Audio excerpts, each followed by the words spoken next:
Hello friends and welcome back to my YouTube channel. तो बात करते हैं कल के इंट्राडे स्टॉक्स के बारे में। तो मैंने यहाँ पर हर रोज की तरह आपके लिए 3 स्टॉक्स निकाले जिनको आप बाय या सेल करके कल के दिन एक अच्छा खासा प्रॉफिट जनरेट कर सकते हैं। तो कौन से वो 3 स्टॉक्स है, क्या उसके पीछे लॉजिक है, और अगर आप इन तीनों स्टॉक्स में पोजीशंस बनाते हो तो आपकी एंट्री, एग्जिट और स्टॉप लॉस क्या होने चाहिए, इन सभी पॉइंट्स को हम इस वीडियो में डिटेल में डिस्कस करेंगे। और साथ में मैं आपको आज के दिन मेरा आज का ट्रेड भी शेयर करूंगा जो कि मैंने एसबीआई बैंक में लिया था। उसके ट्रेड में मेरा क्या लॉजिक था, मेरी एंट्री एग्जिट क्या थी, मैं वो भी इस वीडियो में डिटेल में डिस्कस करने वाला हूँ।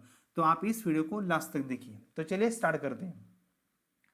तो मैंने यहाँ पर आपके लिए जो 3 स्टॉक्स निकले उसमें फर्स्ट स्टॉक है छोलामंडलम। ठीक है, अगर आप यहाँ पर छोलामंडलम का अगर हावरली टाइम फ्रेम में अगर चार्ट देखेंगे तो ये स्टॉक्स में एक पोल एंड फ्लैग का पैटर्न है। ठीक है, अगर आप देखेंगे, इसको मैं थोड़ा सा जूम इन करता हूँ तो आप देखेंगे यहाँ पर तो ये पोल हो गया और ये उसका फ्लैग हो गया। मतलब ये स्टॉक्स एक पोल एंड फ्लैग में ट्रेड कर रहा है, और जो पोल एंड फ्लैग का जो पैटर्न होता है वो एक बुलिश पैटर्न होता है। तो कल हम क्या करेंगे, ये स्टॉक्स अगर 1420 को अगर ब्रेक करता है, यानी कि ऊपर जो रेजिस्टेंस का जो जोन है उस रेजिस्टेंस जोन पे अगर ये 1420 को ब्रेक करता है तो यहाँ पर हम एक बाइंग की पोजीशंस बना सकते हो, जहाँ पर हमारा स्टॉप लॉस होगा 1409 का, और हम यहाँ पर जो फर्स्ट टारगेट लेंगे वो होगा 1431 का, यानी कि प्रीवियस स्विंग। और अगर ये स्विंग को भी ब्रेक करता है तो हम उसके सेकंड टारगेट लेंगे हम 1440 का।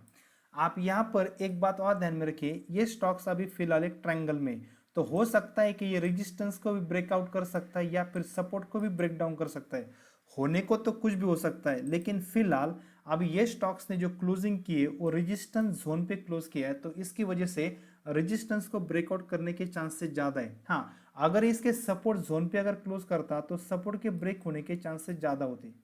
तो मैंने सिर्फ यहाँ पर हमारा लॉजिक क्या है कि इसने जो क्लोजिंग दी है वो रेजिस्टेंस जोन पे क्लोज किया है, तो कल ये रेजिस्टेंस ब्रेक होने के चांसेस ज्यादा है। तो इसलिए हम क्या करेंगे, 1420 को अगर ये ब्रेक करता है तो यहाँ पर हम एक बाइंग की पोजीशंस बना सकते हैं।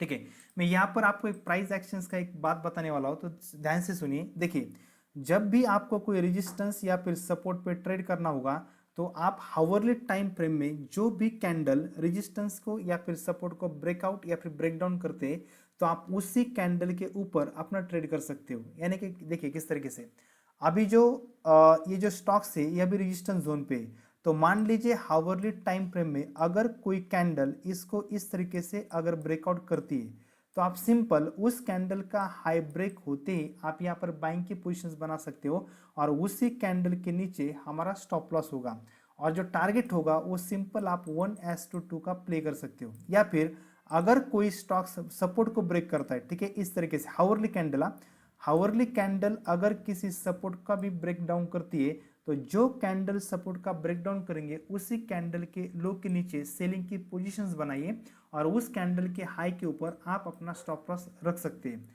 तो मैं फिलहाल 3-4 साल से ट्रेडिंग कर रहा हूँ, तो जैसे कि मेरा ऑब्जर्वेशन है कि कोई भी रेजिस्टेंस या फिर सपोर्ट को कोई अगर हावरली कैंडल ब्रेकआउट या फिर ब्रेकडाउन करती है तो उसके सस्टेन होने के चलने के चांसेस ज़्यादा होती है। तो मैं इसी के ऊपर मैंने आज एक ट्रेड लिया था, मैं आपको उस ट्रेड के डिटेल्स आपके साथ शेयर करता हूँ। तो मैंने आज जो एसबीआई बैंक में ट्रेड किया था मैं आपको उसका चार्ट पैटर्न दिखाता हूँ। ठीक है, यहाँ पर बैंक सेक्टर और एसबीआई, तो देखिए एसबीआई में अगर आप यहाँ पर भी हावरली टाइम फ्रेम पे अगर इसका चार्ट पैटर्न देखते हो तो इसने क्या किया था, ऊपर जो रेक्ट में जो ट्रेंड लाइन ड्रॉ की है उस ट्रेंड लाइन पे इसने मल्टीपल टाइम रेजिस्टेंस को हिट किया था। तो अगर आप देखेंगे यहाँ पर first time, second time, third time और फोर्थ टाइम जाके ना इस रेजिस्टेंस का ब्रेकआउट हुआ, लेकिन जो ब्रेकआउट हुआ उसको मैं हावरली कैंडल पे ही मतलब कंसिडर करता हूँ। तो आप देखेंगे यहाँ पर हावरली टाइम फ्रेम पे, और ये जो कैंडल है ग्रीन, इस कैंडल ने इस रेजिस्टेंस का ब्रेकआउट किया। तो मैंने सिंपल क्या किया, जैसे इस कैंडल का हाई ब्रेक हुआ तो इसमें मैंने बाइंग की पोजीशंस बनाई, और इसी कैंडल के लो के नीचे मेरी सेलिंग की मतलब मेरा स्टॉप लॉस था।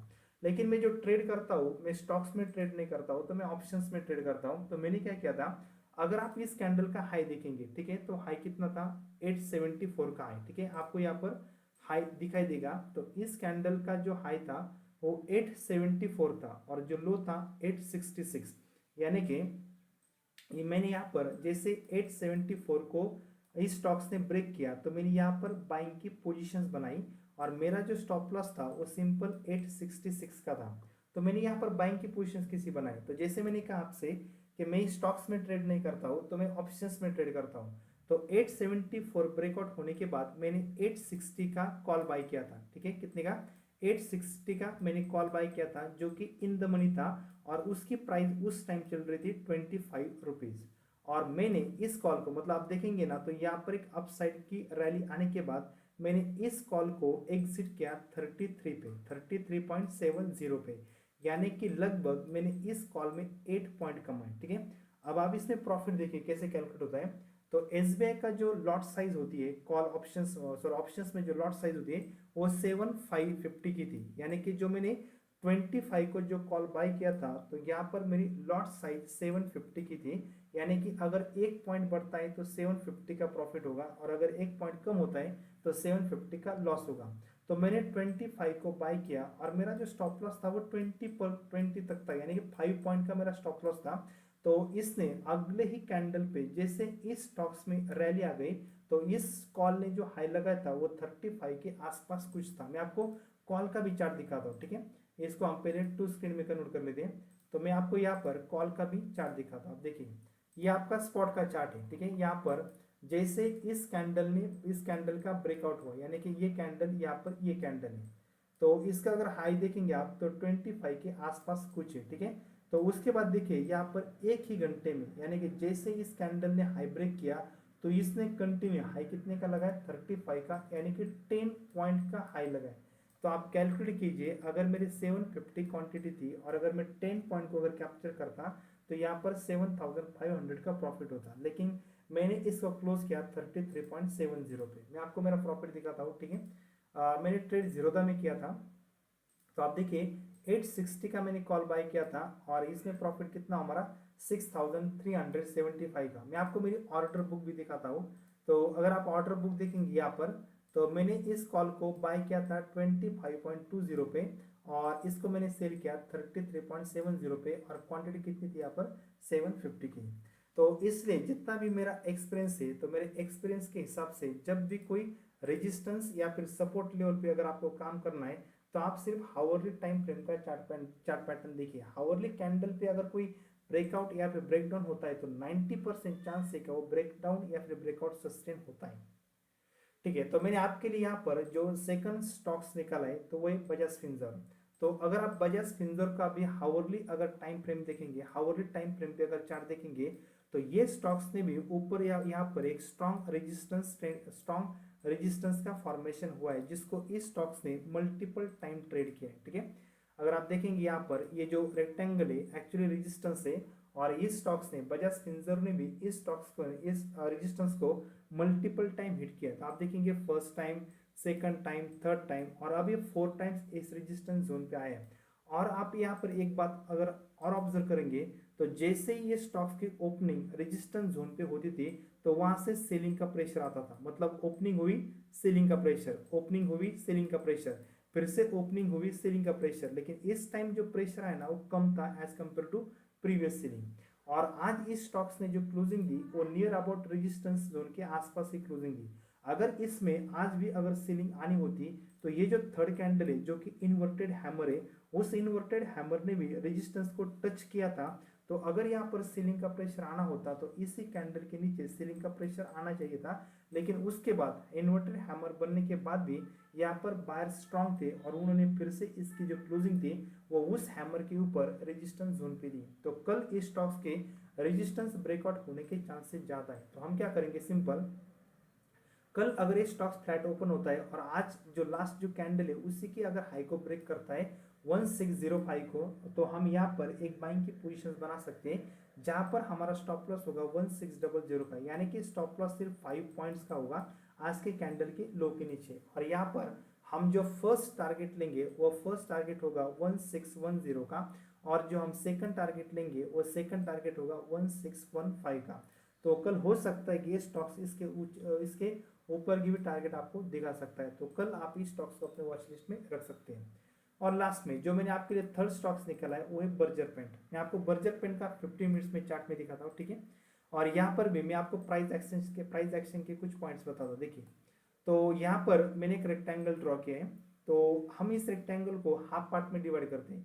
तो मैं पहले आपको यहाँ से मतलब ये जो कैंडल है, इस कैंडल ने इस रेक्टेंगल का ब्रेकआउट किया था, तो हम पहले इस हाफ पार्ट को समझते हैं और उसके बाद हम इस हाफ पार्ट को समझेंगे। तो देखिए क्या हुआ, ये जो हाफ पार्ट जो लेफ्ट हैंड साइड का मैंने ड्रॉ किया है, तो उस लेफ्ट हैंड साइड में ये जो रेक्टेंगल है मतलब ट्रेंड लाइन है, ये रेजिस्टेंस की तरह काम कर रहा था। यानी कि first time resistance, second time resistance, उसके बाद थर्ड टाइम, फोर्थ टाइम और फिफ्थ टाइम जाके इसने रेजिस्टेंस का ब्रेकआउट किया।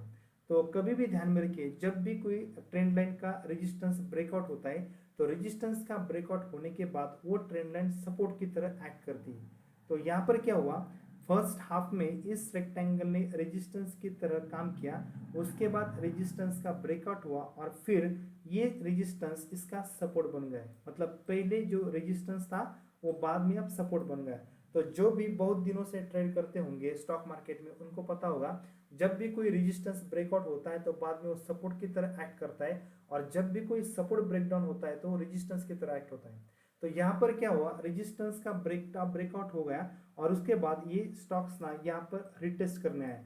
तो जब भी कोई रेजिस्टेंस ब्रेकआउट होता है तो स्टॉक उसको रिटेस्ट करने के लिए आता ही एक बार, मतलब एक बार आता ही, दो बार भी आ सकता है। और सेम उसी तरीके से अगर कोई सपोर्ट भी ब्रेकडाउन होता है तो वो स्टॉक उस सपोर्ट को भी फिर से रिटेस्ट करने आता है। लेकिन यहाँ पर क्या हुआ, इसने रिटेस्ट किया, ठीक है, रेजिस्टेंस ब्रेकआउट होने के बाद इसने रिटेस्ट किया, लेकिन इसने बहुत टाइम रिटेस्ट किया, मल्टीपल टाइम, मतलब सेकंड टाइम रिटेस्ट किया, फिर थर्ड टाइम, उसके बाद फोर्थ टाइम्स, इसके बाद फिफ्थ टाइम, मतलब 5 टाइम्स ये रिटेस्ट हुआ है। इतने टाइम रिटेस्ट नहीं होना चाहिए, हाँ ज्यादा से ज्यादा रिटेस्ट 2 बार होना चाहिए।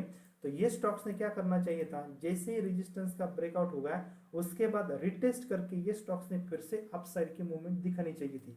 लेकिन ये स्टॉक मल्टीपल टाइम अपने सपोर्ट जोन पे आ रहा है, इसका मतलब ये सपोर्ट कहीं ना कहीं अब वीक बन चुका है, ये सपोर्ट इतना स्ट्रांग नहीं रहा। और आज की क्लोजिंग भी ना सपोर्ट जोन पे मिली है, तो हम क्या करेंगे, सिंपल, कल अगर ये स्टॉक 518 को ब्रेक करता है तो यहाँ पर हम एक सेलिंग की पोजीशंस बनाएंगे, जहां पर हमारा स्टॉप लॉस होगा 521 का, यानी कि 3 पॉइंट का स्टॉप लॉस होगा। और यहाँ पर हम जो फर्स्ट टारगेट लेंगे वो 515 का, और जो सेकंड टारगेट लेंगे वो 513 का। ठीक है, कल ये स्टॉक्स 510 तक भी जा सकता है, लेकिन आप कल इस स्टॉक्स को 515 या फिर 513 तक प्ले कर सकते हैं। तो ये थे टोटल 3 स्टॉक्स। आज के लिए इतना ही, मिलते हैं नेक्स्ट वीडियो।